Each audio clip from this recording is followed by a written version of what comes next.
ಮತಾಂತರ ದುಷ್ಟಶಕ್ತಿಗಳು ನನ್ನನ್ನು ಆಕ್ರಮಿಸುತ್ತಿದ್ದವು. ಕುರಾನ್ ನಿಮ್ಮ ಮತಗ್ರಂಥವಲ್ಲವೇ? ಅದೇನು ಹೇಳುತ್ತದೆ ಎಂದು ನನ್ನ ಮುಸ್ಲಿಂ ಗೆಳತಿಯರ ಬಳಿ ಕೇಳಿಯೇ ಬಿಟ್ಟೆ. ಅವರು, ಹೌದು, ಪವಿತ್ರ ಕುರಾನ್ ನಮ್ಮ ಮತಗ್ರಂಥ. ಸ್ವಯಂ ಅಲ್ಲಾಹು ಜಿಬ್ರಿಲ್ ಮಲಕ ಮೂಲಕ ಮುಹಮ್ಮದ್ ನಬಿಗೆ ನೀಡಿದ ಗ್ರಂಥವದು ಮುಂತಾದ ವಿಷಯಗಳನ್ನು ಹೇಳಿದರು. ಅದನ್ನೆಲ್ಲ ನಾನು ಕೌತುಕದಿಂದ ಕೇಳುತ್ತಿದ್ದೆ.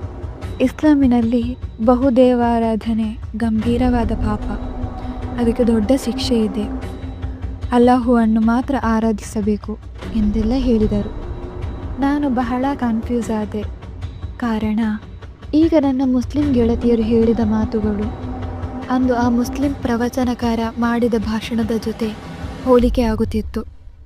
ಅವರೆಲ್ಲರೂ ಸೇರಿ